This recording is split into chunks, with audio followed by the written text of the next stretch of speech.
ত্র্যম্বকেশ্বর মন্দির ভারতের 12টি জ্যোতির্লিঙ্গের মধ্যে একটি জ্যোতির্লিঙ্গ। তবে 12টি জ্যোতির্লিঙ্গের মধ্যে এটি অন্যতম এবং ভিন্ন, কেন কি এখানে ত্রিদেব অর্থাৎ ব্রহ্মা বিষ্ণু মহেশ্বর তিন দেবতারই একসঙ্গে লিঙ্গ বা মূর্তি আছে।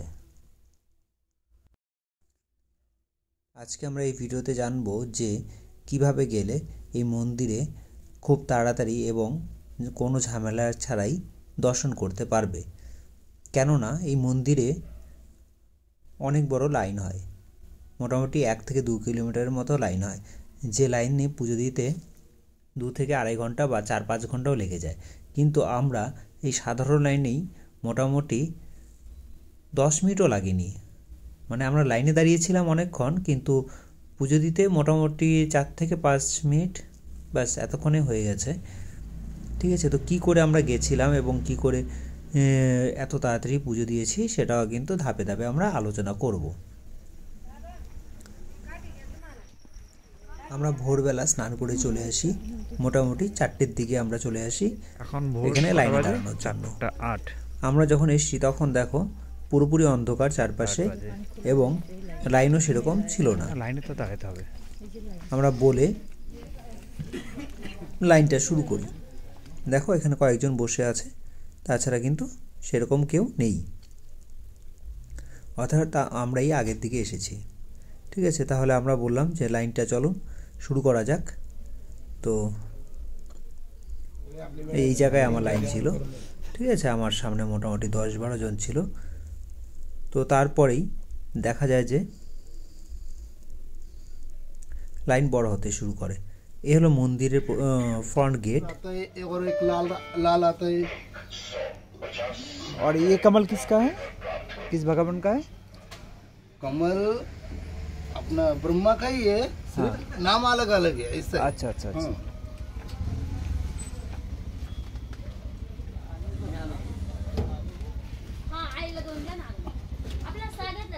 कसे मोठे नारळवाले 150ला आहे, बिना नारळचे 100ला आहे। नारळ पडतात मंदिर नाही वायला जातात। এর মাঝে ওনার থেকে দামটা জিজ্ঞাসা করে নিলাম, 100 টাকা করে নেবে এবং যদি নারকেল দেওয়া হয় তাহলে 50 টাকা এক্সট্রা, 150 টাকা। ভিডিওর মাঝখানে একটু সময় নিয়ে আপনাদেরকে বলে রাখি, আপনারা হয়তো জানবেন এখানে কালসর্প দোষ কাটানো হয়। ঠিক আছে, সেই সংক্রান্ত যদি কোনো প্রশ্ন থাকে অবশ্যই কমেন্ট বক্সে জানাবেন, আমি সাধ্যমতো উত্তর দেওয়ার চেষ্টা করব। ঠিক আছে, কারণ আমরা যেহেতু ওখানে গিয়েছিলাম সেহেতু ওখান থেকে সমস্ত রকম মানে ব্যাপারগুলো জেনে আসি। ঠিক আছে, সেই সংক্রান্ত কোনো সমস্যা থাকলে অবশ্যই কমেন্ট বক্সে জানাবেন।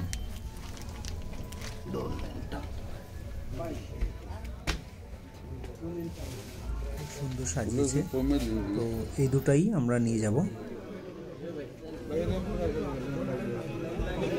সুন্দর লাগছে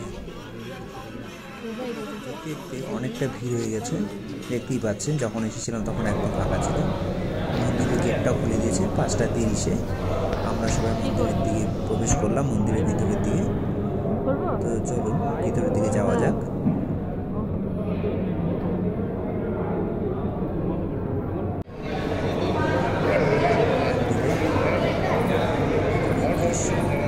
পূজা হচ্ছে, এত ভিতরে কাউকে যেতে দেয় না, মোটামুটি সামনের থেকে সবাইকে ফিরে আসতে হয়। তো আমরা মন্দির থেকে বাইরে বেরিয়ে আসলাম পুজো দিয়ে। পুজো সেরকমভাবে কিছু দিতে দেয় না, সে ফুলগুলো রেখে দেয় এবং সেখান থেকে প্রসাদ দিয়ে দেয়। ঠিক আছে, তো এখন বেরোতে বেরোতে মোটামুটি 6টা 3 বাজে, অর্থাৎ 2 ঘন্টার মধ্যে কিন্তু আমাদের হয়ে গেছে। আমরা 4টার দিকে ঢুকেছিলাম, সে লাইনে দাঁড়িয়ে তারপরে গল্প গুজব করতে করতে টাইম মোটামুটি কেটে গেছে। এখন মন্দিরে বাইরের দিকে আছে, এদিকটা মোটামুটি ঘুরোঘুরি করে তারপর আমরা বেরিয়ে যাব। এটা মাথায় রাখবেন, একবার বেরোলে কিন্তু আপনাকে আর ঢুকতে দেওয়া হবে না, তাহলে কিন্তু আপনাকে আবার সেই 1.5-2 কিলোমিটার লাইন করেই আবার আসতে হবে। সেই জন্য এটা কিন্তু অবশ্যই মাথায় রাখবেন। ঠিক আছে, তো মন্দিরের পিছন দিকটাতে অল্প ঘুরে আসি, সবাই দিকে ঘুরোঘুরি করছে। আর এখন অন্ধকার, কারণ 6টার দিকে কিন্তু সকাল কোনোভাবেই হয় না, মোটামুটি রাতই বলা চলে, মানে ভোরের দিক। সকাল হতে এখনও অনেকটাই দেরি আছে। তো সেই যে আপনারা জ্যোতির্লিঙ্গটা দেখেছেন সেটার যে অভিষেক করা হচ্ছে তার জলটা কিন্তু এই পিছন দিক দিয়ে বেরিয়ে আসছে। এই জলটাকে কিন্তু সবাই অনেকেই গ্রহণ করছে প্রসাদ হিসেবে। তার পাশে একটি বড় শিবলিঙ্গ রাখা আছে যেখানে সবাই জল ঢেলে এবং ফুল দিয়ে অভিষেক করছে।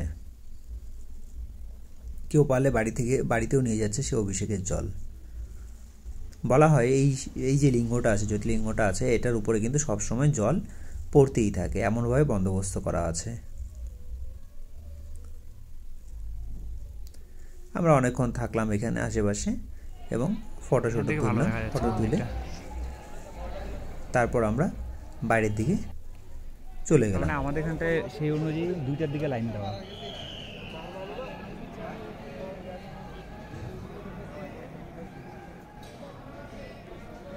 চলো এক্সিটের দিকে চলো।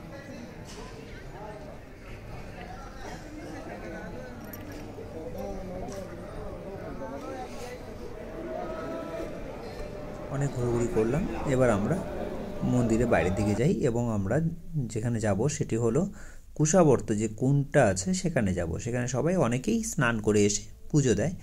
তো আমরা যেহেতু হোটেল থেকে স্নান করে এসেছিলাম সেই জন্য আমরা মন্দিরে সবার আগে প্রবেশ করি এবং পুজো দিই। পুজো দেওয়ার পরে এই যে পিছন দিকে যে রাস্তাটা আছে যেদিক দিয়ে ভিআইপি এন্ট্রি হয় সেদিক থেকে আমরা বেরিয়ে যাব। মোটামুটি 5 মিনিট হাঁটলেই, সোজা রাস্তা ধরে 5 মিনিট হাঁটলেই কিন্তু আপনারা এই কুশাবর্ত যে কুণ্ডটা আছে এখানে কিন্তু পৌঁছে যাবেন।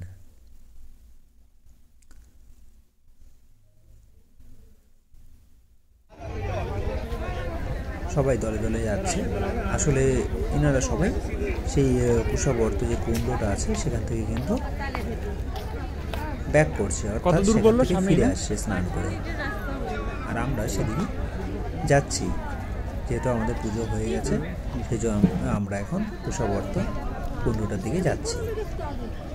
সেই যেতে যেতে রাস্তার দুধারে কিন্তু অনেক দোকানপাট রয়েছে, খাবার দোকানও রয়েছে। অন্ধকার দেখা যাচ্ছে কারণ আমরা কিন্তু অনেক ভোরের দিকে আছি।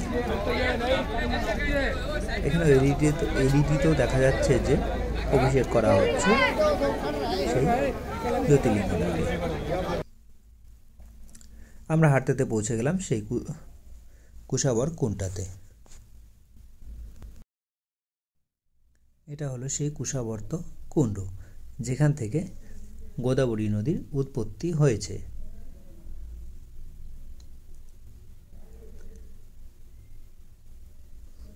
সবাই কিন্তু এখানে স্নান করে তারপরে, সবাই বলতে অনেকেই এখানে স্নান করছে, স্নান করে তারপরে পুজো দিতে যাচ্ছে।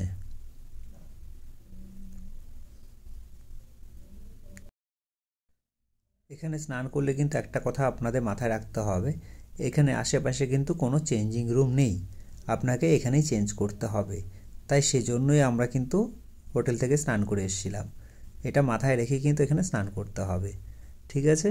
আর জুতোর ব্যাপারটা কিন্তু অবশ্যই চপ্পল পরে আসবে, না তো কিন্তু খুব সমস্যা হবে, কারণ প্রচুর ভেজা। আমি যে জুতো পরে গেছিলাম একদম পুরো নষ্ট হয়ে গেছে, ঠিক আছে? তারপরে আমরা অল্প মোমবাতি যে প্রদীপ আছে সেটা নেই, 10 টাকা করে নেয়, 20 টাকা করে নেয়, ঠিক আছে? সেটা নিয়ে একটু সেখান থেকে জল ছিটে নিয়ে এবং কিছুটা পরিমাণ জল নিয়ে আমরা চলে আসি। দেখতেই পাচ্ছেন এখানে সবাই অনেকেই স্নান টান করছে। মাঝখানে আমরা এই দাদাকে দেখতে পাই। पंचमुखी बाप्पा बजरंगबली। उठाओ दीदी उठाओ, काम का चीज है। Okay okay. Panchmukhi hello Bajrangbali. उठाओ दीदी। पंचमुखी बजरंगबली। और इसमें क्या क्या आएगा? 6 मुखी, 4 मुखी, 7 मुखी। ये देखो 6 7 6 निकल गया। ये भोलेनाथ बाबा का आंसू का फल है दादा। हाँ, वो तो नमः शिवाय बोलना और उठाना है, काम का चीज है। अपने भगवान के पास रख किया जाता है, गलिये में डाल लिया जाता है। निभा चष्टा कितना? 100 रुपया का 100 का 3 है। 3 4 दीजिए। ले लो 4 ले लो।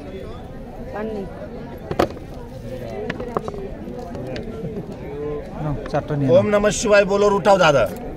हाँ वो उठाई। ना तुम दुटे उठाओ, तुम दुटे उठाओ। ये 150 रुपये का एक है दादा. तुम्ही घ्या, टिळे लावा बरं तुम्ही पहिले तिकडं दादा, टिळे लावा निवंत भेटाव, तुम्हाला मी असा देईल. तुम्ही इथं आपल्या सेवेसाठी आले ना, सेवा करा लोकांची. তারপরে আমরা ঘুরতে ঘুরতে চলে আসি হোটেলের দিকে।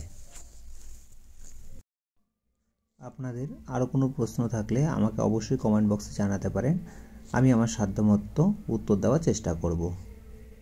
ধন্যবাদ, সবাই ভালো থাকবেন।